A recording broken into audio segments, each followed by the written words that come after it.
Hello and welcome to the Sensual Being podcast with myself, your host, Jolene Whiting. I have been a pole dance teacher for nearly 20 years. I'm also a yoga instructor, and my favourite pastimes are connecting to my own sensuality, connecting with the world, and connecting with animals as well. In this podcast, you'll find new and inventive ways of how you see yourself, connecting yourself with others, and also how you see and view the world around you. For today's episode, we are going to be discussing the word sorry. How do you use it? Do you mean it? And how many times in your day do you say sorry? Hello, sensual being. Thank you for being here. I hope your day is wonderful already. I would like today's little conversation to be around saying, I'm sorry. How many times do you say, I'm sorry? And I think if we had something that could monitor this, I think we would be absolutely gobsmacked at how often we say it. And it's a very strong word and it has a lot of meaning.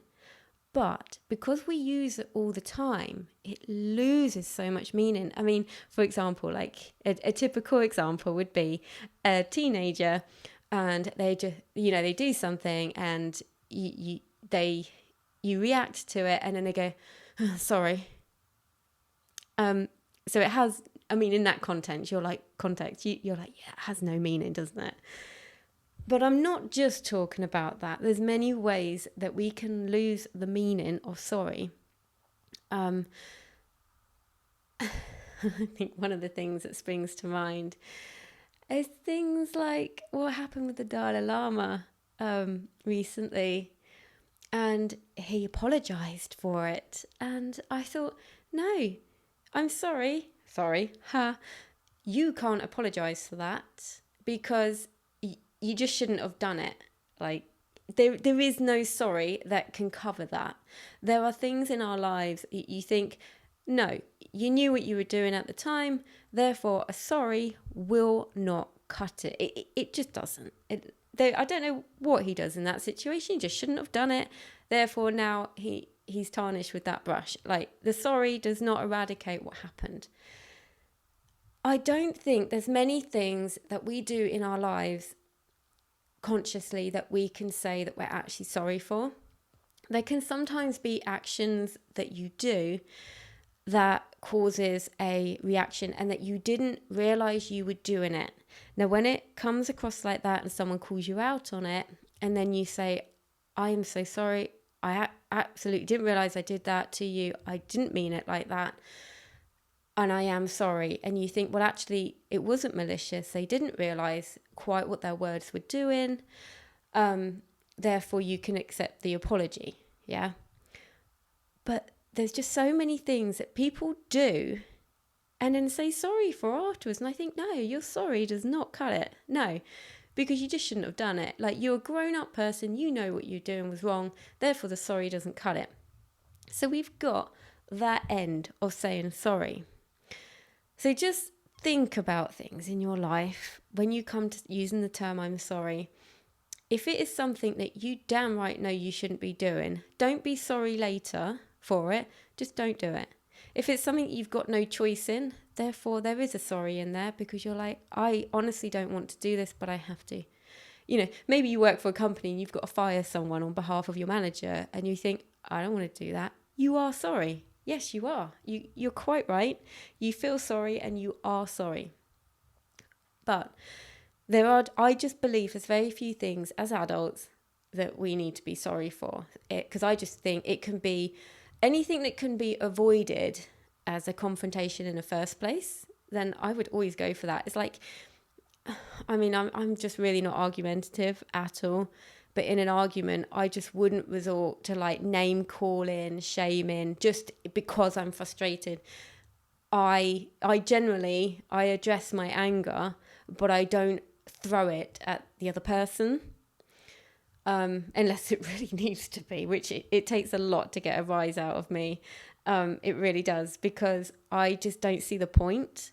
And I also would hate, I mean, loads of people talk about makeup sex. I've never had that, because I have never, if I've had an argument with someone, the last thing I want to do when I've made up with them is have sex with them. No, thank you very much. They say, oh, it's really passionate. And I'm like, if that's the only way you can get passion, then I think you need to look at how you're getting your passion. I don't know. I'm not sure. I'm on the fence with all of that. I really don't know if I agree with that. I'm just like, just be nice, for Christ's sake. Just be nice. How hard is it? And if it is hard to be nice, then maybe you need to address who you're with, because you don't need to live like that. You honestly don't. But the other end of saying I'm sorry, there's many different bits of this. But one of the other bits I'd like you to think about is just generally saying I'm sorry. Now, women are worse for this than men, in my experience. I'm not saying men don't do it, and I'm not saying all women do, but predominantly women are the worst for doing this. So, for example, if I'm in a class setting and I go over to someone to help them with something or their technique, or they don't even know I'm helping, they don't know exactly what I'm going to do until I walk over and talk to them. Their first reaction sometimes, particularly if they're new in class, is, oh, I'm sorry. I'm sorry, what? What do you want? Like, are you, And I'm like, what do you mean you're sorry? You haven't done anything. And they're like, oh, I wasn't sure. And then I'm like, oh, I was just going to show you how you can do it like this, or you can do it like that. And they're like, oh, sorry, yeah, I'll give it a go. And I'm like, no, you don't need to be sorry. There is nothing to be sorry for. But I feel, particularly with women, I swear we just say sorry for existing. And I'm like, I'm so done with that. I even slip up on it now. And I've got some close friends and they know I'm very passionate about this. And it's so funny because whenever I say I'm sorry, we always kind of laugh about it. They're like, haha, you said I'm sorry. I was like, yeah, no, sorry. Oh, done it again. But it's someone, if you text somebody and then their response back is, oh, I'm sorry, I haven't replied back to you yet. I'm sorry, I didn't get back to you then. I'm sorry, I didn't do this. Sorry, I didn't do that. It's like, you're not sorry. And that's okay, because you're living your life. If I needed to get hold of you, I would call you. Yeah. So how often do you reply back to messages and say, sorry? It's a bit like I have to keep on top of my bookings for the classes. So if people, part of my job is to remind people when to pay. The amount of times I remind people, oh, your booking's due next week. Oh, sorry, yeah, I'll do that. I'm like, why are you sorry? Like, it wasn't due until next week. Why are you sorry?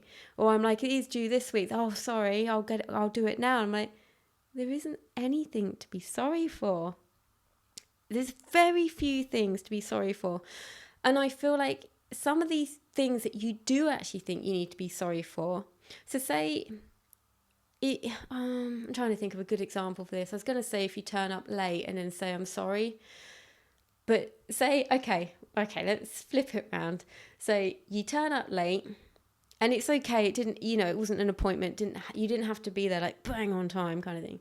But you turn up late and then you say, oh, I'm sorry, I'm not here, but I was on a really important phone call, or I was just having the best sex ever.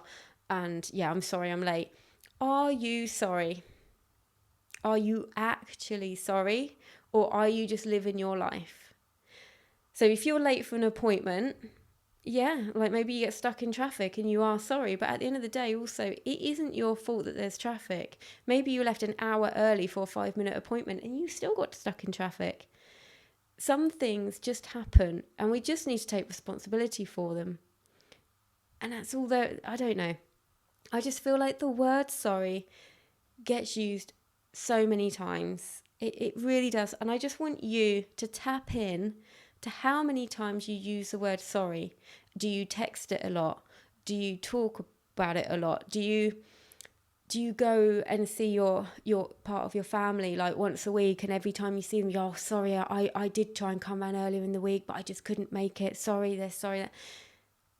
And then if you are saying sorry, just know, are you? Because it's okay not to be sorry. It's okay if you've had a really busy day at work and you haven't got back to somebody yet for an email. that they didn't say was urgent. If it's urgent, get back to it, or do what you can, or you'll be sorry, kind of thing. As in, you will be sorry, not you'll be sorry, but you'll be sorry for it if you know that you need to get back by a certain date. But if you are just like, I don't know, if you're just living your life, you don't need to say, oh, sorry, I didn't get back to you. Sorry, I didn't do this. Sorry, they weren't waiting on you. And if they were, that's a different case. Most people aren't. Another way to have a look at this topic is people who do anything on social media, particularly videos where you've got possible stuff in the background. And the amount of videos, like dance videos, that I see people put up and they go, I'm so sorry for the mess in the background. And, or, I'm so sorry I didn't point my toes or something. And then forever when I'm watching that video, because of the conditioning they've just done to me, I'm not looking at how awesome they are, which I know they are, but I'm searching for all the stuff in the background. I'm waiting for the bit where they didn't point their toes. So apologizing for things like that really distracts from what you are putting out there in the first place, which is such a shame. It really is such a shame. And I feel a lot of this can come back to inward validation. So on another episode, I talked about how to take in comments that people make. And if you take in all the good comments, then it would be really hard to not take in all the bad, because you just leave yourself wide open. So with this, if I've seen some people who do YouTube blogs, and so's my mum, and we've both seen that sometimes they'll get comments like, we didn't like the way you did this, or we don't like the noise of the bags rustling when you're doing X, Y, and Z. And then they'll come on and do a new video and say, oh, just want to say that we've addressed the issue and we're really sorry, blah, blah, blah. And, oh my gosh, I've just dropped something. Oh my God, I can't believe I've just done that, when we had all these comments. And it's like, at the end of the day, people who are doing this, like me, we don't have professional broadcasting studios and facilities and everything to, edit out all these sort of sounds. So it's being confident in what you're doing and what you're putting out. And I swear that is getting harder and harder to do. Everybody is apologizing for something. They really are. So yeah, it's trying to realize who you are and what you're doing and your abilities. And you don't need to apologize. And if somebody doesn't like your videos, then it's down to them to turn it off. It's not down to you to apologize to them, because you haven't done anything wrong. So that inward validation is quite important with gaining confidence, because if you're confident in what you put out, if someone doesn't like it and they tell you that, it will bounce off you because you won't be taking it on. But if someone tells you they don't like it and you don't know who they are, but all of a sudden you've taken that on because you've let in every single comment under the sun, it's not a good way. It really isn't a good way to live, because it's actually really hard work to live that way. But it's really common. That's why I'm doing this episode, because it isn't just the odd one or two people. It's a lot. It's a lot. And it does affect all of us at some point if we're not careful. I also feel like there's a lot of sorries around having a difference of opinion. So we grow up in a culture where actually if you have a difference of opinion, particularly at school, you are shamed for it. Oh, you're so stupid. If even if it's not true, if you are the odd one who is pushing something that is probably true, but the others don't believe you, if there's enough of a group, they will shame you. So therefore, where we're growing up now, because we're all still growing up, don't forget that, if you have a difference of opinion, you are open to shaming. So what would you do if you have a difference of opinion and someone doesn't like it or agree with you? You would say, oh, I'm sorry, or I take that back. When actually you might not need to take it back at all, because it's actually part of you. It's part of your belief system. So I just want you to be very aware of the word sorry in so many ways.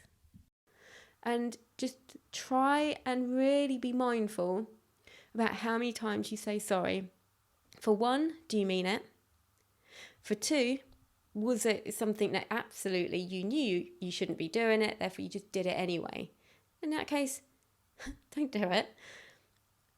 Or are you apologising for taking up space in this world, which that you can knock on the head straight away. You do not need to apologise for being here. You do not need to apologise for being you. You do not need to apologise for living your life. You just don't. So, see how many times in a day you say I'm sorry. And if you find something that can actually track that, then aside from me following you around all day with a little tick sheet saying you did it again, then let me know how you get on and if you can actually track this. And you might be surprised. I know I was when I did this, and I still am now for the times I slip up and go, oh, sorry. No, I didn't mean that. Sorry. Done it again. Anyway, I will love and leave you there. I appreciate you for listening to this, and I hope you got some little nuggets from it. Remember to lead through your life with your heart and to live with intention. Thank you so much for tuning in today. If you enjoyed this episode, please do share it with your friends and on social media. If you have the time to rate or review this podcast, I'd be ever so grateful.